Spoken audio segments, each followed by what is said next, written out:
అదే RTV app వార్తల్ని క్షణాల్లో చదివే అవకాశం ఉంటుంది. ఒక న్యూస్ పేపర్, ఒక టెలివిజన్ ఛానల్ మీ చేతుల్లో ఎప్పుడూ ఉంటాయి. కలకత్తాలో జరిగినటువంటి మహిళా డాక్టర్స్ ఎంత ఘోరాతి ఘోరంగా కిరాతకంగా ఆ అమ్మాయిని మర్డర్ చేసి రేప్ చేసి ఇలాంటి సంఘటన జరిగింది. కాబట్టి మా డాక్టర్స్ ఫెడరెంటీ అంతా కూడా ఈ సంఘటనను ఖండిస్తూ ఈరోజు మేము ప్రొటెస్ట్ చేస్తూ ఆ బాధిత మహిళకి ఆ కుటుంబానికి న్యాయం జరగాలని మేము సంఘీభావం తెలియజేస్తున్నామండి. మేడం, అత్యవసర సేవలు కూడా పనిచేసినారా? 24 hours ఎమర్జెన్సీ సర్వీసెస్ ఉంటుంది, ఎలక్టివ్ సర్వీస్ పనిచేస్తాం. జిల్లా డాక్టర్కి జరిగిన దారుణాన్ని నిరసిస్తూ జిల్లా అంతా వైద్య సంఘాలు, మా హాస్పిటల్ మొత్తం కూడా స్టాఫ్ అంతా కూడా సంఘీభావం దానికి వ్యతిరేకంగా తెలియజేస్తున్నాం.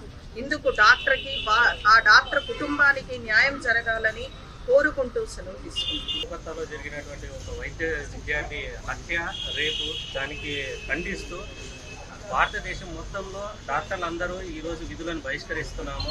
ఎమర్జెన్సీస్ ఒకటే చూస్తాము, మిగతా అవన్నీ బహిష్కరిస్తున్నాము. ఆ అమ్మాయికి జరిగినటువంటి అన్యాయాన్ని ఖండిస్తూ ఆ అమ్మాయికి న్యాయం జరగాలని కోరుకుంటున్నాము. సార్, అట్లే వైద్యుల రక్షణ సిబ్బందికి, మిగతా స్టాఫ్ అందరికీ ప్రొటెక్షన్ కావాలని మేము డిమాండ్ చేస్తున్నాం గవర్నమెంట్ని. ఎందుకంటే మేము చేసే సర్వీసు ప్రాణాలు నిలబెట్టడానికి ట్రై చేస్తున్నాము. కొంతమంది ఇట్లాంటి కీచకులు వచ్చి వైద్య సిబ్బందిని టార్చర్ పెట్టడమే కాకుండా చంపడం అనేది హేయనీయమైన చర్యగా అభివర్ణిస్తుంది. వాళ్ళకి ప్రొటెక్షన్ ఇవ్వాలని మా తరఫున గవర్నమెంట్ని విజ్ఞప్తి చేస్తున్నాం.